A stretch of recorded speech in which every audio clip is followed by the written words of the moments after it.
অপরিচিতা। আজ আমার বয়স ২৭ মাত্র। এই জীবনটা না দৈর্ঘ্যের হিসাবে বড়, না গুণের হিসাবে। তবু ইহার একটু বিশেষ মূল্য আছে। ইহা সেই ফুলের মতো যাহার বুকের ওপরে ভ্রমর আসিয়া বসিয়াছিল, এবং সেই পদক্ষেপের ইতিহাস তাহার জীবনের মাঝখানে ফলের মতো গুটি ধরিয়া উঠিয়াছে। সেই ইতিহাসটুকু আকারে ছোট, তাহাকে ছোট করিয়াই লিখিব।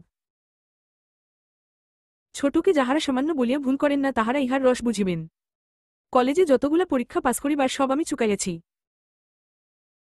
ছেলেবেলায় আমার সুন্দর চেহারা লইয়া পণ্ডিতমশায় আমাকে শিমুল ফুল ও মাকাল ফলের সহিত তুলনা করিয়া বিদ্রূপ করিবার সুযোগ পাইয়াছিলেন। ইহাতে তখন বড় লজ্জা পাইতাম। কিন্তু বয়স হইয়া এই কথা ভাবিয়াছি, যদি জন্মান্তর থাকে তবে আমার মুখে সুরূপ এবং পণ্ডিতমশায়দের মুখে বিদ্রূপ আবার যেন এমনি করিয়াই প্রকাশ পায়। আমার পিতা এককালে গরিব ছিলেন। ওকালতি করিয়া তিনি প্রচুর টাকা রোজগার করিয়াছেন, ভোগ করিবার সময় নিমিষমাত্রও পান নাই। মৃত্যুতে তিনি যে হাফ ছাড়িলেন সেই তার প্রথম অবকাশ। আমার তখন বয়স অল্প। মার হাতেই আমি মানুষ। মা গরিবের ঘরের মেয়ে। তাই আমরা যে ধনী এ কথা তিনিও ভুলেন না, আমাকেও ভুলিতে দেন না। শিশুকালে আমি কোলে কোলেই মানুষ বোধ করি, সেই জন্য শেষ পর্যন্ত আমার পুরাপুরি বয়সই হইল না। আজও আমাকে দেখিলে মনে হইবে আমি অন্নপূর্ণার কোলে গজাননের ছোট ভাইটি। আমার আসল অভিভাবক আমার মামা। তিনি আমার চেয়ে বড়জোর বছর ৬ বড়। কিন্তু ফলগুর বালির মতো তিনি আমাদের সমস্ত সংসারটাকে নিজের অন্তরের মধ্যে শুষিয়া লইয়াছেন। তাহাকে না খুঁড়িয়া এখানকার এক গণ্ডূষও রস পাইবার জো নাই। এই কারণে কোনো কিছুর জন্যই আমাকে কোনো ভাবনা ভাবিতে হয় না। কন্যার পিতা মাত্রেই স্বীকার করিবেন আমি সৎপাত্র। তামাকটুকু পর্যন্ত খাই না। ভালো মানুষ হওয়ার কোনো ঝঞ্ঝাট নাই, তাই আমি নিতান্ত ভালো মানুষ। মাতার আদেশ মানিয়া চলিবার ক্ষমতা আমার আছে, বস্তুত না মানিবার ক্ষমতা আমার নাই। অন্তঃপুরের শাসনে চলিবার মতো করিয়াই আমি প্রস্তুত হইয়াছি। যদি কোনো কন্যা সম্মরা হন তবে এই সুলক্ষণটি স্মরণ রাখিবেন। অনেক বড় ঘর হইতে আমার সম্বন্ধ আসিয়াছিল। কিন্তু মামা, যিনি পৃথিবীতে আমার ভাগ্যদেবতার প্রধান এজেন্ট, বিবাহ সম্বন্ধে তার একটা বিশেষ মতো ছিল। ধনীর কন্যা তার পছন্দ নয়। আমাদের ঘরে যে মেয়ে আসিবে সে মাথা হেট করিয়া আসিবে, এই তিনি চান। অথচ টাকার প্রতি আসক্তি তার অস্থিমজ্জায় জড়িত। তিনি এমন বেহাই চান যাহার টাকা নাই অথচ যে টাকা দিতে কসুর করিবে না। যাহাকে শোষণ করা চলিবে অথচ বাড়িতে আসিলে গুড়গুড়ির পরিবর্তে বাধা হুকায় তামাক দিলে যাহার নালিশ হাঁটিবে না। আমার বন্ধু হরিশ কানপুরে কাজ করে। সে ছুটিতে কলিকাতায় আসিয়া আমার মন উতলা করিয়া দিল। সে বলিল, ওহে মেয়ে যদি বলো, একটি খাসা মেয়ে আছে। কিছুদিন পূর্বেই এ পাস করিয়াছি। সামনে যতদূর পর্যন্ত দৃষ্টি চলে ছুটি ধু ধু করিতেছে। পরীক্ষা নাই, উমেদারি নাই, চাকরি নাই। নিজের বিষয় দেখিবার চিন্তাও নাই, শিক্ষাও নাই, ইচ্ছাও নাই। থাকিবার মধ্যে ভিতরে আছেন মা এবং বাহিরে আছেন মামা। এই অবকাশের মরুভূমির মধ্যে আমার হৃদয় তখন বিশ্বব্যাপী নারীরূপের মরীচিকা দেখিতেছিল। আকাশে তাহার দৃষ্টি, বাতাসে তাহার নিঃশ্বাস, তরুমর্মরে তাহার গোপন কথা। এমন সময় হরিশ আসিয়া বলিল, মেয়ে যদি বলো তবে। আমার শরীর মন বসন্ত বাতাসে বকুলবনের নবপল্লবরাশির মতো কাঁপিতে কাঁপিতে আলোছায়া বুনিতে লাগিল।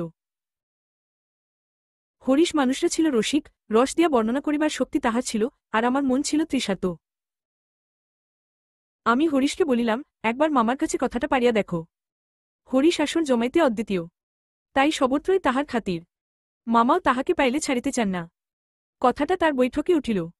মেয়ের চেয়ে মেয়ের বাপের খবরটাই তাহার কাছে গুরুতর। বাপের অবস্থা তিনি যেমনটি চান তেমনই।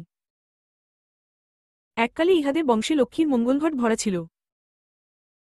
এখন তাহা শূন্য বলিলেই হয়, অথচ তলায় সামান্য কিছু বাকি আছে। দেশে বংশমর্যাদা রাখিয়া চলা সহজ নয় বলিয়া ইনি পশ্চিমে গিয়া বাস করিতেছেন। সেখানে গরিব গৃহস্থের মতোই থাকেন। একটি মেয়ে ছাড়া তার আর নাই। সুতরাং তাহারই পশ্চাতে লক্ষ্মীর ঘরটি একবারে উপর করিয়া দিতে দ্বিধা হইবে না। এই সব ভালো কথা। কিন্তু মেয়ের বয়স যে ১৫, তাই শুনিয়া মামার মন ভার হইল। বংশে তো কোনো দোষ নাই? না, দোষ নাই, বাপ কোথাও তার মেয়ের যোগ্য বর খুঁজিয়া পান না। একে তো বরের হাট মহার্ঘ, তাহার পরে ধনুক ভাঙা পণ, কাজেই বাপ কেবলই সবুর করিতেছেন, কিন্তু মেয়ের বয়স সবুর করিতেছে না। যাই হোক, হরিশের সরস রসনার গুণ আছে। মামার মন নরম হইল। বিবাহের ভূমিকা অংশটা নির্বিঘ্নে সমাধা হইয়া গেল। কলিকাতার বাহিরে বাকি যে পৃথিবীটা আছে সমস্তটাকেই মামা আন্ডামান দ্বীপের অন্তর্গত বলিয়া জানেন। জীবনে একবার বিশেষ কাজে তিনি কোন্নগর পর্যন্ত গিয়াছিলেন। মামা যদি মনু হইতেন তবে তিনি হাবড়ার পুল পার হওয়াটাকে তাহার সংহিতায় একেবারে নিষেধ করিয়া দিতেন। মনের মধ্যে ইচ্ছা ছিল নিজের চোখে মেয়ে দেখিয়া আসিব। সাহস করিয়া প্রস্তাব করিতে পারিলাম না। কন্যাকে আশীর্বাদ করিবার জন্য যাহাকে পাঠানো হইল সে আমাদের বিনুদাদা, আমার পিস্ত ভাই। তাহার মতো রুচি এবং দক্ষতার পরে আমি 16 আনা নির্ভর করিতে পারি। বিনুদা ফিরিয়া আসিয়া বলিলেন, মন্দ নয় হে, খাঁটি সোনা বটে। বিনুদাদার ভাষাটা অত্যন্ত আট। যেখানে আমরা বলি চমৎকার, সেখানে তিনি বলেন চলনসই। অতএব বুঝিলাম, আমরা ভাগ্যে প্রজাপতির সঙ্গে পঞ্চস্বরের কোনো বিরোধ নাই। 2 বলা বাহুল্য, বিবাহ উপলক্ষে কন্যাপক্ষকেই কলিকাতায় আসিতে হইল। কন্যার পিতা শম্ভুনাথবাবু হরিশকে কত বিশ্বাস করেন তাহার প্রমাণ এই যে, বিবাহের 3 দিন পূর্বে তিনি আমাকে প্রথম চক্ষে দেখেন এবং আশীর্বাদ করিয়া যান। বয়স তার 40-এর কিছু এপারে বা ওপারে। চুল কাঁচা, গোফে পাক ধরিতে আরম্ভ করিয়াছে মাত্র। সুপুরুষ বটে। ভিড়ের মধ্যে দেখিলে সকলের আগে তার উপরে চোখ পড়িবার মতো চেহারা। আশা করি, আমাকে দেখিয়া তিনি খুশি হয়েছিলেন। বোঝা শক্ত, কেননা তিনি বড়ই চুপচাপ। যে দুটি একটি কথা বলেন, যেন তাহাতে পুরা জোর দিয়া বলেন না। মামার মুখ তখন অনর্গল ছুটিতেছিল, ধনে মানে আমাদের স্থান যে শহরের কারো চেয়ে কম নয়, সেইটিকেই তিনি নানা প্রসঙ্গে প্রচার করিতেছিলেন। শম্ভুনাথবাবু এ কথায় একেবারে যোগী দিলেন না, কোনো ফাঁকে একটা হু বা হা কিছুই শোনা গেল না। আমি হইলে দমিয়া যাইতাম। কিন্তু মামাকে দমানো শক্ত।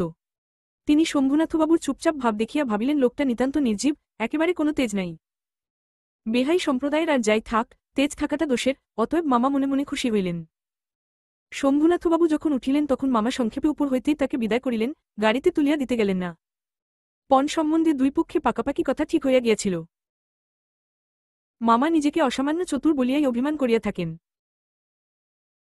কথাবার্তায় কোথাও তিনি কিছু ফাঁক রাখেন নাই।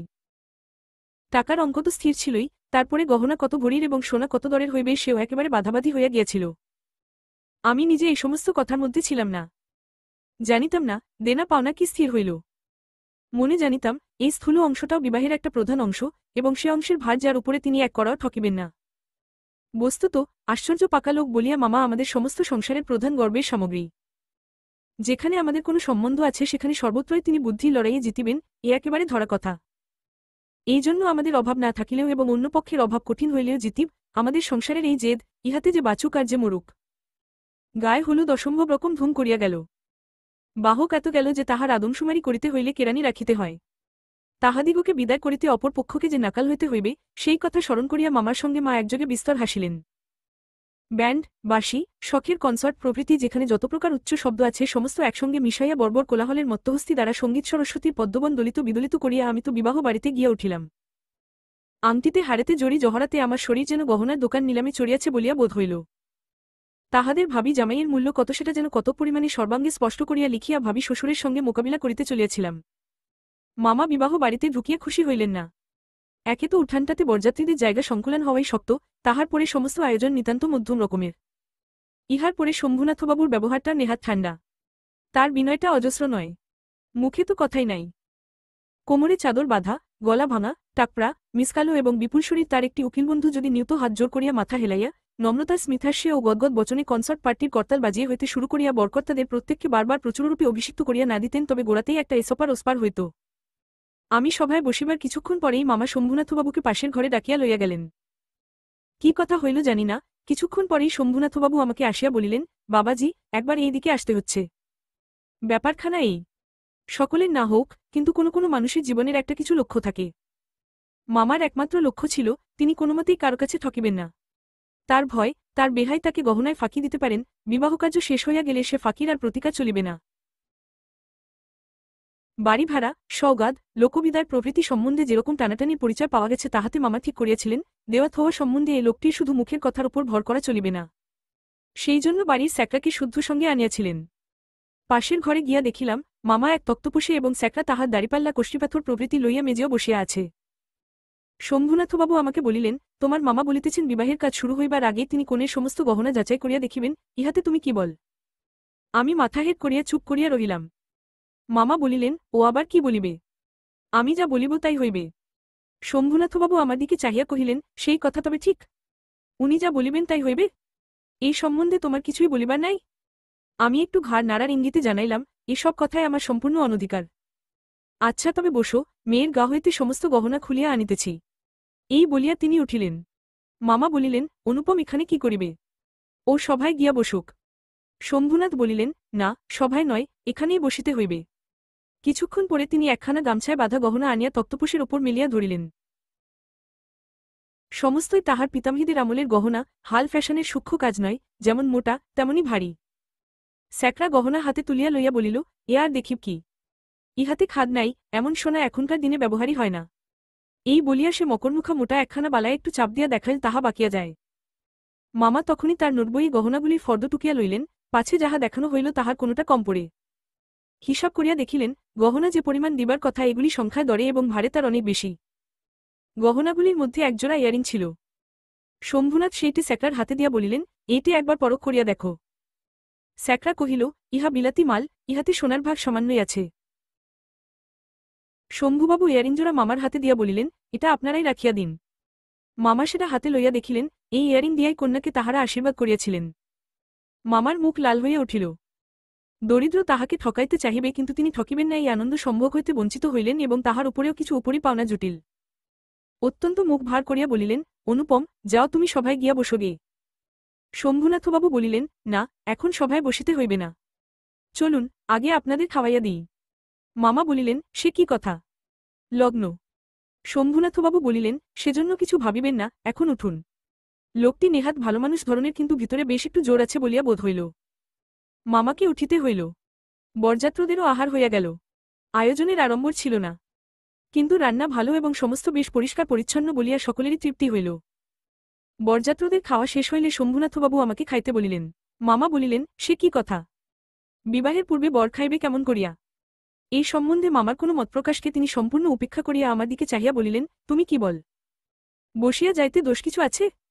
মূর্তিমতী মাতৃ আজ্ঞাস্বরূপে মামা উপস্থিত, তার বিরুদ্ধে চলা আমার পক্ষে অসম্ভব। আমি আহারে বসিতে পারিলাম না। তখন শম্ভুনাথবাবু মামাকে বলিলেন, আপনাদিগকে অনেক কষ্ট দিয়েছি। আমরা ধনী নই, আপনাদের যজ্ঞ আয়োজন করিতে পারি নাই, ক্ষমা করিবেন। রাত হইয়া গেছে, আর আপনাদের কষ্ট বাড়াইতে ইচ্ছা করি না। এখন তবে? মামা বলিলেন, তা, সভায় চলুন, আমরা তো প্রস্তুত আছি। শম্ভুনাথ বলিলেন, তবে আপনাদের গাড়ি বলিয়া দিই? মামা আশ্চর্য হইয়া বলিলেন, ঠাট্টা করিতেছেন নাকি? শম্ভুনাথ কহিলেন, ঠাট্টা তো আপনিই করিয়া সারিয়াছেন। ঠাট্টার সম্পর্কটাকে স্থায়ী করিবার ইচ্ছা আমার নাই। মামা দুই চোখ এত বড় করিয়া মেলিয়া অবাক হইয়া রহিলেন। শম্ভুনাথ কহিলেন, আমার কন্যার গহনা আমি চুরি করিব, এ কথা যারা মনে করে তাদের হাতে আমি কন্যা দিতে পারি না। আমাকে একটি কথাও বলাও তিনি আবশ্যক বোধ করিলেন না, কারণ প্রমাণ হইয়া গেছে আমি কেহই নই। তারপরে যা হইল সে আমি বলিতে ইচ্ছা করি না। ঝাড়লণ্ঠন ভাঙিয়া চুরিয়া, জিনিসপত্র লণ্ডভণ্ড করিয়া বরযাত্রের দল দক্ষযজ্ঞের পালা সারিয়া বাহির হইয়া গেল। বাড়ি ফিরিবার সময় ব্যান্ড রসনচৌকি ও কনসার্ট একসঙ্গে বাজিল না এবং অব্রের ঝাড়গুলো আকাশে তারার উপর আপনাদের কর্তব্যের বরাত দিয়া কোথায় যে মহানির্বাণ লাভ করিল সন্ধান পাওয়া গেল না। ৩ বাড়ির সকলে তো রাগিয়া আগুন। কন্যার পিতার এত গুমর, কলি যে চারপোয়া হইয়া আসিল। সকলে বলিল, দেখি মেয়ের বিয়ে দেন কেমন করিয়া। কিন্তু মেয়ের বিয়ে হইবে না এ ভয় যার মনে নেই, তার শাস্তির উপায় কি? সমস্ত বাংলাদেশের মধ্যে আমিই একমাত্র পুরুষ যাহাকে কন্যার বাপ বিবাহের আসর হইতে নিজে ফিরাইয়া দিয়েছে। এত বড় সৎপাত্রের কপালে এত বড় কলঙ্কের দাগ কোন নষ্টগ্রহ এত আলো জ্বালাইয়া, বাজনা বাজাইয়া, সমারোহ করিয়া আঁকিয়া দিল? বরযাত্ররা এই বলিয়া কপাল চাপড়াইতে লাগিল যে, বিবাহ হইল না অথচ আমাদের ফাঁকি দিয়া খাওয়াইয়া দিল, পাকযন্ত্রটাকে সমস্ত অন্নশুদ্ধ সেখানে টান মারিয়া ফেলিয়া দিয়া আসিতে পারিলে তবে আফসোস মিটিত। বিবাহের চুক্তিভঙ্গ ও মানহানির দাবিতে নালিশ করিব বলিয়া মামা অত্যন্ত গোল করিয়া বেড়াইতে লাগিলেন। হিতৈষীরা বুঝাইয়া দিল, তাহা হইলে তামাশার যেটুকু বাকি আছে তাহা পুরা হইবে। বলা বাহুল্য, আমিও খুব রাগিয়াছিলাম। কোন গতিকে শম্ভুনাথ বিষম জব্দ হইয়া আমাদের পায়ে ধরিয়া আসিয়া পড়েন, গোফের রেখায় তা দিতে দিতে এইটেই কেবল কামনা করিতে লাগিলাম। কিন্তু এই আক্রোশের কালো রঙের স্রোতের পাশাপাশি আর একটা স্রোত বহিতেছিল যেটার রং একেবারেই কালো নয়। সমস্ত মন যে সেই অপরিচিতার পানে ছুটিয়া গিয়াছিল, এখনও যে তাহাকে কিছুতেই টানিয়া ফিরাইতে পারি না। দেয়ালটুকুর আড়ালে রহিয়া গেল গো। কপালে তার চন্দন আঁকা, গায়ে তার লাল শাড়ি, মুখে তার লজ্জার রক্তিমা, হৃদয়ের ভিতরে কি যেটা কেমন করিয়া বলিব। আমার কল্পলোকের কল্পলতাটি বসন্তের সমস্ত ফুলের ভার আমাকে নিবেদন করিয়া দিবার জন্য নত হইয়া পড়িয়াছিল। হাওয়া আসে, গন্ধ পাই, পাতার শব্দ শুনি, কেবল আর একটিমাত্র পা ফেলার অপেক্ষা, এমন সময় সেই এক পদক্ষেপের দূরত্বটুকু এক মুহূর্তে অসীম হইয়া উঠিল। এতদিন যে প্রতি সন্ধ্যায় আমি বিনুদাদার বাড়িতে গিয়া তাহাকে অস্থির করিয়া তুলিয়াছিলাম। বিনুদার বর্ণনার ভাষা অত্যন্ত সংকীর্ণ বলিয়াই তার প্রত্যেক কথাটি স্ফুলিঙ্গের মতো আমার মনের মাঝখানে আগুন জ্বালিয়া দিয়াছিল। বুঝিয়াছিলাম মেয়েটির রূপ বড় আশ্চর্য, কিন্তু না দেখিলাম তাহাকে চোখে, না দেখিলাম তার ছবি, সমস্তই অস্পষ্ট হইয়া রহিল। বাহিরে তর্ষে ধরা দিলি না, তাহাকে মনেও আনিতে পারিলাম না, এই জন্য মন সেদিনকার সেই বিবাহসভার দেয়ালটার বাহিরে ভূতের মতো দীর্ঘনিশ্বাস ফেলিয়া বেড়াইতে লাগিল। হরিশের কাছে শুনিয়াছি মেয়েটিকে আমার ফটোগ্রাফ দেখানো হয়েছিল। পছন্দ করিয়াছে বইকি, না করিবার তো কোনো কারণ নাই। আমার মন বলে সে ছবি তার কোনো একটি বাক্সে লুকানো আছে। একলা ঘরে দরজা বন্ধ করিয়া একদিন নিরালা দুপুরবেলায় সে কি সেটি খুলিয়া দেখে না। যখন ঝুঁকিয়া পড়িয়া দেখে তখন ছবিটির উপরে কি তার মুখের দুই ধার দিয়া এলোচুল আসিয়া পড়ে না। হঠাৎ বাহিরে কারো পায়ের শব্দ পাইলে সে কি তাড়াতাড়ি তার সুগন্ধ আঁচলের মধ্যে ছবিটিকে লুকাইয়া ফেলে না। দিন যায়, 1 বৎসর গেল। মামা তো লজ্জায় বিবাহ সম্বন্ধের কথা তুলিতেই পারেন না। মার ইচ্ছা ছিল আমার অপমানের কথা যখন সমাজের লোক ভুলিয়া যাইবে তখন বিবাহের চেষ্টা দেখিবেন। এদিকে আমি শুনিলাম সে মেয়ের নাকি ভালো পাত্র জুটিয়াছিল, কিন্তু সে পণ করিয়াছে বিবাহ করিবে না। শুনিয়া আমার মন পুলকের আবেশে ভরিয়া গেল। আমি কল্পনায় দেখিতে লাগিলাম সে ভালো করিয়া খায় না। সন্ধ্যা হইয়া আসে, সে চুল বাঁধিতে ভুলিয়া যায়। তার বাপ তার মুখের পানে চান আর ভাবেন আমার মেয়ে দিনে দিনে এমন হইয়া যাইতেছে কেন। হঠাৎ কোনোদিন তার ঘরে আসিয়া দেখেন মেয়ের 2 চক্ষে জলে ভরা।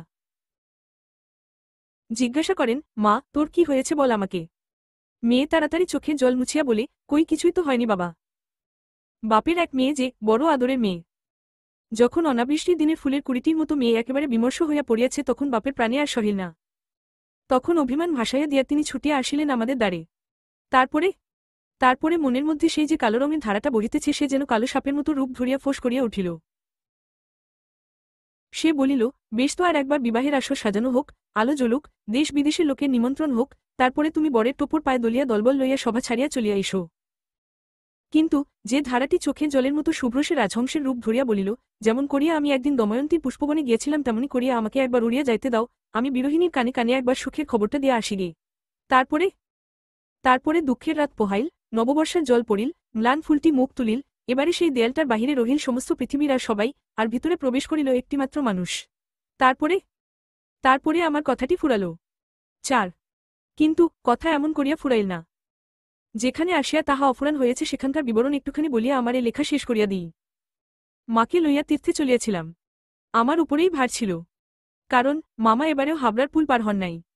রেলগাড়িতে ঘুমাইতেছিলাম। ঝাঁকানি খাইতে খাইতে মাথার মধ্যে নানা প্রকার এলোমেলো স্বপ্নের ঝুমঝুমি বাজিতেছিল। হঠাৎ একটা কোন স্টেশনে জাগিয়া উঠিলাম। আলোতে অন্ধকারে মেশাসেও এক স্বপ্ন। কেবল আকাশের তারাগুলি চিরপরিচিত, আর সবই অজানা অস্পষ্ট। স্টেশনের দ্বীপ কয়টা খাড়া হইয়া দাঁড়াইয়া আলো ধরিয়া এই পৃথিবীটা যে কত অচেনা এবং যাহা চারিদিকে তাহা যে কতই বহুদূরে তাহাই দেখাইয়া দিতেছে।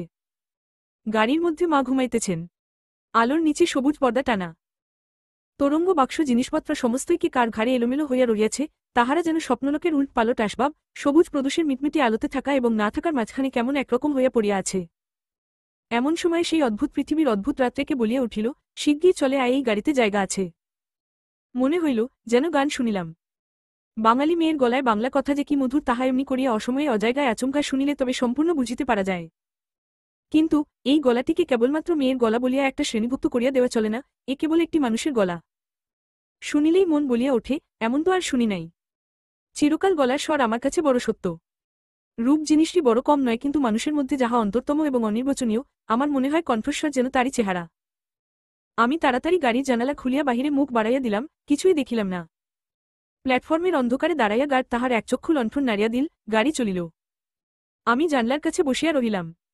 আমার চোখের সামনে কোনো মূর্তি ছিল না, কিন্তু হৃদয়ের মধ্যে আমি একটি হৃদয়ের রূপ দেখিতে লাগিলাম। সে যেন এই তারাময়ী রাত্রির মতো আবৃত করিয়া ধরে, কিন্তু তাহাকে ধরিতে পারা যায় না। ওগো সুর, অচেনা কণ্ঠের সুর, এক নিমেষে তুমি যে আমার চিরপরিচয়ের আসনটির উপরে আসিয়া বসিয়াস। কি আশ্চর্য পরিপূর্ণ তুমি, চঞ্চলকালের ক্ষুব্ধ হৃদয়ের উপরে ফুলটির মতো ফুটিয়াস, অথচ তার ঢেউ লাগিয়া একটি পাপড়িও টলে নাই, অপরিমেয় কোমলতায় এতটুকু দাগ পড়ে নাই। গাড়ি লোহার মৃদঙ্গে তাল দিতে দিতে চলিল। আমি মনের মধ্যে গান শুনিতে শুনিতে চলিলাম। তাহার একটিমাত্র ধোঁয়া, গাড়িতে জায়গা আছে। আছে কি, জায়গা আছে কি? জায়গা যে পাওয়া যায় না, কেউ যে কাকেও চেনে না। অথচ সেই না চেনাটুকু যে কুয়াশামাত্র, সে যে মায়া, সেটা ছিন্ন হইলেই যে চেনার আর অন্ত নাই। ওগো সুধময় সুর, যে হৃদয়ের অপরূপ রূপ, তুমি সে কি আমার চিরকালের চেনা নয়? জায়গা আছে, আছে, শীঘ্র আসিতে ডাকিয়াস, শীঘ্রই আসিয়াছি, এক নিমিষও দেরি করি নাই। রাত্রে ভালো করিয়া ঘুম হইল না। প্রায় প্রতি স্টেশনে একবার করিয়া মুখ বাড়াইয়া দেখিলাম, ভয় হইতে লাগিল যাহাকে দেখা হইল না সে পাছে রাত্রে নামিয়া যায়। পরদিন সকালে একটা বড় স্টেশনে গাড়ি বদল করিতে হইবে। আমাদের ফার্স্ট ক্লাসের টিকিট, মনে আশা ছিল ভিড় হইবে না। নামিয়া দেখি প্ল্যাটফর্মে সাহেবদের আর্দালি দল আসবাবপত্র লইয়া গাড়ির জন্য অপেক্ষা করিতেছে। কোন এক ফৌজের বড় জেনারেল সাহেব ভ্রমণে বাহির হইয়াছেন। 2-3 মিনিট পরেই গাড়ি আসিল। বুঝিলাম ফার্স্ট ক্লাসের আশা ত্যাগ করিতে হইবে। মাকে লইয়া কোন গাড়িতে উঠি সে এক বিষম ভাবনায় পড়িলাম। সব গাড়িতেই ভিড়। দাঁড়ে দাঁড়ে উকি মারিয়া বেড়াইতে লাগিলাম।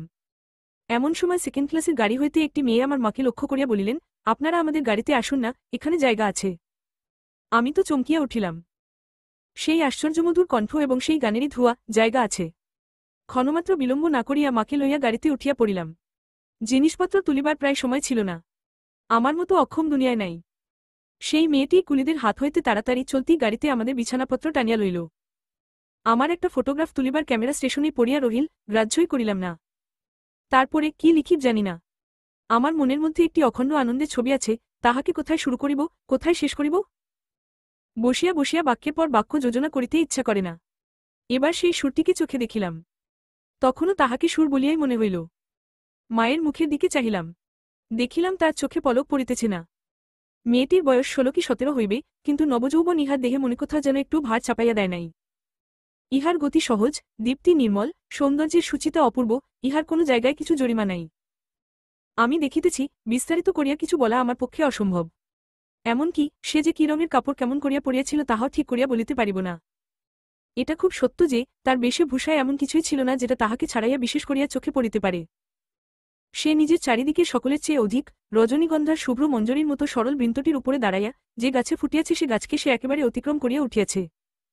সঙ্গে 2-3টি ছোট ছোট মেয়ে ছিল, তাহাদিগকে লইয়া তাহার হাসি এবং কথার আর অন্ত ছিল না। আমি হাতে একখানা বই লইয়া সেদিকে কান পাতিয়া রাখিয়াছিলাম।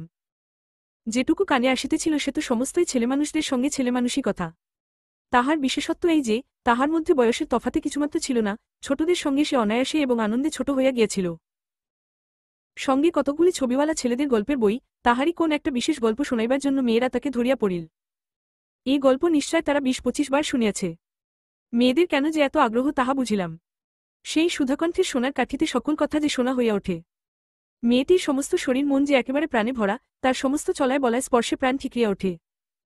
তাই মেয়েরা যখন তার মুখে গল্প শোনে তখন গল্প নয়, তাহাকেই শোনে। তাহাদের হৃদয়ের উপর প্রাণে ঝর্ণা ঝরিয়া পড়ে। তার সেই উদ্ভাসিত প্রাণ আমার সেদিনকার সমস্ত সূর্যকিরণকে সজীব করিয়া তুলিল। আমার মনে হইল, আমাকে যে প্রকৃতি তাহার আকাশ দিয়া বেষ্টন করিয়াছে সে ওই তরুণীরই অক্লান্ত অম্লান প্রাণের বিশ্বব্যাপী বিস্তার। পরের স্টেশনে পৌঁছিতেই খাবারওয়ালাকে ডাকিয়া সে খুব খানিকটা চানামুট কিনিয়া লইল এবং মেয়েদের সঙ্গে মিলিয়া নিতান্ত ছেলেমানুষের মতো করিয়া কলহাস্য করিতে করিতে অসংকোচে খাইতে লাগিল। আমার প্রকৃতি যে জাল দিয়া বেড়া, আমি কেন বেশ সহজে হাসিমুখে মেয়েটির কাছে এই চানা একমুঠা চাহিয়া লইতে পারিলাম না। হাত বাড়াইয়া দিয়া কেন আমার লোভ স্বীকার করিলাম না। মা ভালো লাগা এবং মন্দ লাগার মধ্যে দোমনা হইয়াছিলেন। গাড়িতে আমি পুরুষ মানুষ, তবু ইহার কিছুমাত্র সংকোচ নাই, বিশেষত এমন লোভীর মতো খাইতেছে, সেটা ঠিক তার পছন্দ হইতেছিল না। অথচ ইহাদের বেহায়া বলিয়াও তার ভ্রম হয় নাই। তার মনে হইল, এ মেয়ের বয়স হয়েছে কিন্তু শিক্ষা হয় নাই। মা হঠাৎ কারো সঙ্গে আলাপ করিতে পারেন না। মানুষের সঙ্গে দূরে দূরে থাকাই তার অভ্যাস।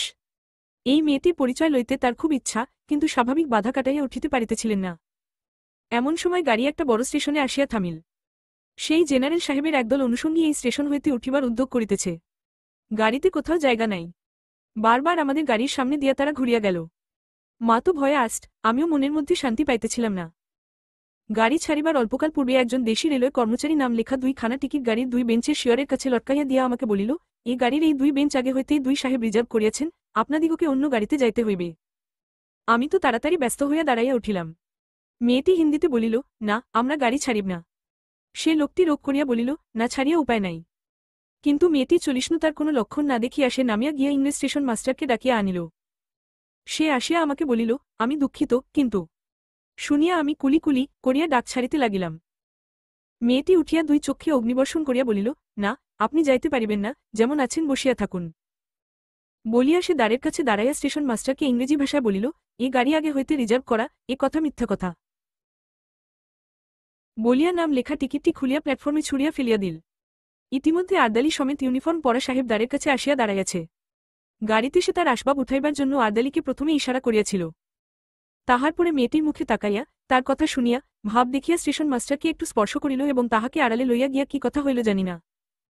দেখা গেল, গাড়ি ছাড়িবার সময় অতীত হইলেও আর একটা গাড়ি জুড়িয়া তবে ট্রেন ছাড়িল।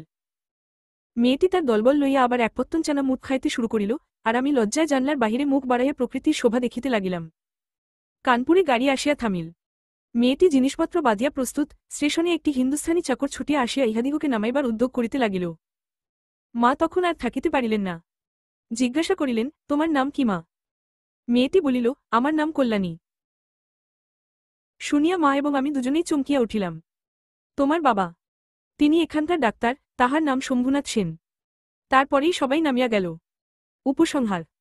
মামার নিষেধ অমান্য করিয়া, মাতৃ আজ্ঞা ঠেলিয়া, তারপরে আমি কানপুরে আসিয়াছি। কল্যাণীর বাপ এবং কল্যাণীর সঙ্গে দেখা হইয়াছে। হাত জোর করিয়াছি, মাথা হেট করিয়াছি। শম্ভুনাথবাবুর হৃদয় গলিয়াছে। কল্যাণী বলে, আমি বিবাহ করিব না। আমি জিজ্ঞাসা করিলাম, কেন? সে বলিল, মাতৃ আজ্ঞা। কি সর্বনাশ! এ পক্ষেও মাতুল আছে নাকি? তারপরে বুঝিলাম, মাতৃভূমি আছে। সেই বিবাহ ভাঙার পর হইতে কল্যাণী মেয়েদের শিক্ষার ব্রত গ্রহণ করিয়াছে। কিন্তু আমি আশা ছাড়িতে পারিলাম না। সেই সুরটি যে আমার হৃদয়ের মধ্যে আজও বাজিতেছে, সে যেন কোন ওপারের বাঁশি, আমার সংসারের বাহির হইতে আসিল, সমস্ত সংসারের বাহিরে ডাক দিল। আর সেই যে রাত্রির অন্ধকারের মধ্যে আমার কানে আসিয়াছিল, জায়গা আছে, সে যে আমার চিরজীবনের গানের ধোয়া হইয়া রহিল। তখন আমার বয়স ছিল 23, এখন হয়েছে 27। এখনও আশা ছাড়ি নাই, কিন্তু মাতুলকে ছাড়িয়াছি। নিতান্ত এক ছেলে বলিয়া মা আমাকে ছাড়িতে পারেন নাই। তোমরা মনে করিতেছ, আমি বিবাহের আশা করি? না, কোনো কালেই না। আমার মনে আছে, কেবল সেই একরাত্রির অজানা কণ্ঠের মধুর সুরের আশা, জায়গা আছে। নিশ্চয়ই আছে। নইলে দাঁড়াবো কোথায়? তাই বৎসরের পর বৎসর যায়, আমি এইখানেই আছি। দেখা হয়, সেই কণ্ঠ শুনি, যখন সুবিধা পাই কিছু তার কাজ করে দিই, আর মন বলে, এই তো জায়গা পাইয়াছি। ওগো অপরিচিতা, তোমার পরিচয়ের শেষ হইল না, শেষ হইবে না। কিন্তু ভাগ্য আমার ভালো, এই তো আমি জায়গা পাইয়াছি।